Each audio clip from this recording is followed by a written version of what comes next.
अब देखिए जो क्वेश्चन मैं बताने जा रहा हूं क्वेश्चन नंबर 15। ये जो क्वेश्चन है इंपॉर्टेंट क्वेश्चन है, इसको ध्यान से देखिएगा। ये बहुत ही इंपॉर्टेंट क्वेश्चन है। ये क्वेश्चन क्या कहता है, सुनिए कि for what value of n are the nth term. एक एपी तो ये है और दूसरा एपी ये है। दो एपी है हमारे पास और दोनों में उस n की वैल्यू बताना है जहां पे दोनों की वैल्यू सेम आ रही है, इक्वल आ रही है। दो एपी है। यहाँ पे ध्यान दीजिएगा, एक एपी हम यहाँ पे लिखते हैं 63, 65, 67 डॉट डॉट डॉट, और यहाँ पर दूसरा एपी मैं लिख रहा हूँ 3, 10 और 70 डॉट डॉट डॉट डॉट। ये दोनों एपी में है।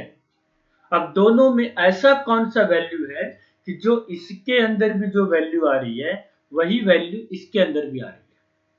क्वेश्चन ये है, यहाँ पे ध्यान से समझिए कि जो भी वैल्यू आ रहा हो इस वाले एपी में या इस वाले एपी में, इसका मतलब है कि दोनों लास्ट टर्म है और इसमें भी दोनों लास्ट टर्म है, दोनों में लास्ट टर्म है और दोनों की वैल्यू, ये जो दोनों लास्ट टर्म है इस दोनों की वैल्यू क्या है, सेम है या कह लो इक्वल है, कुछ भी कह लीजिए।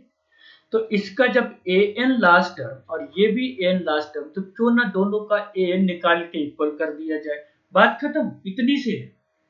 और इसी में ये क्वेश्चन इंपॉर्टेंट है। ठीक है, तो इसमें करना क्या है, ए की वैल्यू 63 गिवन है, डी हमें कैलकुलेट करना पड़ेगा, तो a2 माइनस a1, इसका मतलब 65 minus 63 that is equal to 2।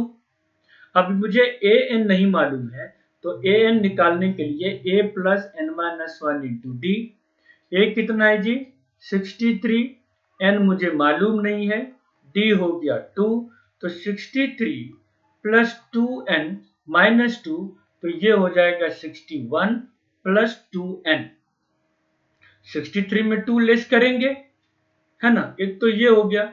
दूसरा, अब इसको देखो तो a की वैल्यू 3, d जो है यहां पर क्या आएगा a2 माइनस a1, इसका मतलब 10 माइनस 3, तो d की वैल्यू आ गया 7। अब इस केस में भी an निकालना है, तो an की वैल्यू कैसे निकलेगा, a plus n minus one into D.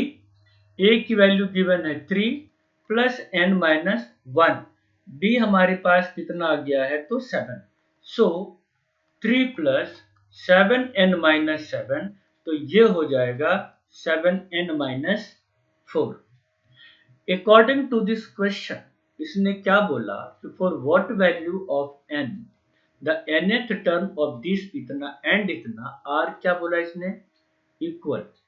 According to this question, ये जो अगर मैं इसको इक्वेशन फर्स्ट मान लूं और इसको इक्वेशन सेकंड मान लूं, ये दोनों सेम है, ये दोनों इक्वल है। अगर हम इसी को नेक्स्ट स्लाइड पे लिखें तो क्या लिख सकते हैं, from equation first and second क्या लिखेंगे, 61 plus 2n, 61 plus 2n is equal to 7n minus 4।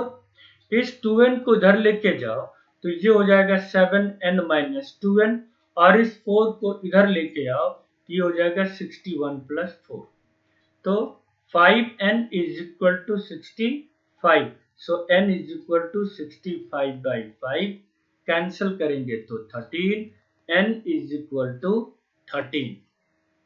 अब यहां पर क्या आ गया, n जो 13 आया, तो इस AP का जो 13th टर्म होगा A13, और इस AP का जो 13th टर्म होगा वो भी A13, ये दोनों का सेम होगा। आपको कैलकुलेट करके दिखाना नहीं है, आपसे ये नहीं बोला कि मुझे वो भी वैल्यू बताओ, इसने बोला for what value of n only.